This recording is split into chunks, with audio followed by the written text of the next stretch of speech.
বিসমিল্লাহির রহমানির রাহিম। আমি সীমা কিচেনপুর থেকে বলছি। আমি আপনাদের কাছেও একটা সুন্দর একটা রেসিপি নিয়ে আসছি আর কি, শসা দিয়ে আর এই যে মশারি ডাল দিয়ে রান্না করবো আর কি আমরা। আপনারা আমার ফুল ভিডিওটা দেখুন, আর সাথে একটু আলু দিব।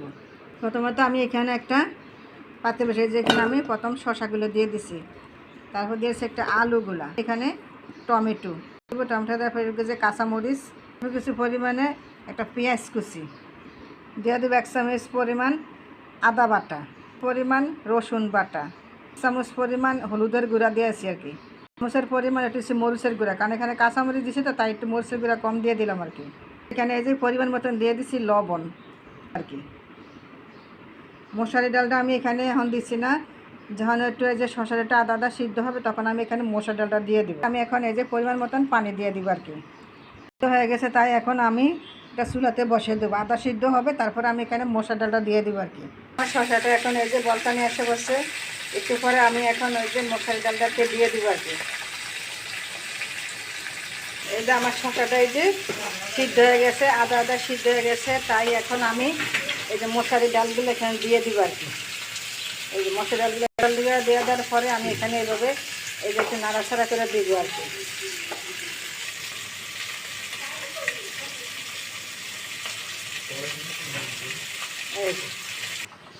এই যে আমার শসা ডালটা হয়ে গেছে গা, এখন আমি তুলে ফেলবো। তুলে আমি একটু এই যে পেঁয়াজ রসুন যে একটু ডালের মধ্যে দিব আর কি। এই যে শসাটা, এই যে শসা দিয়ে ডাল দিয়ে রান্না করাচ্ছি, রান্না করার পর এখন আমি আলাদাভাবে একটু রসুন কুচি একটু পেঁয়াজ কুচি আমি একটু বাগার দিব আর কি।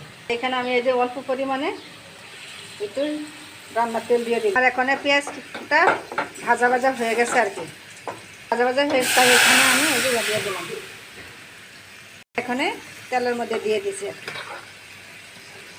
নিরামিষটা হয়ে গেছে, আমি এখন এখানে আমি নামিয়ে ফেলবো আর কি। এই যে আমি এখানে এই যে আমার শসা ডালটা হয়ে গেছে, এখন আমি তুলে ফেলছি। আপনারা আমার মতন একবার ট্রাই করে দেখুন, পর আমাকে কমেন্ট করে জানাবেন প্লিজ। আমার ভিডিওটা যদি ভালো লাগে তাহলে একটা লাইক কমেন্ট সাবস্ক্রাইব করুন আর কি, পরবর্তী ভিডিও দেখার জন্য আর কি। আল্লাহ হাফেজ।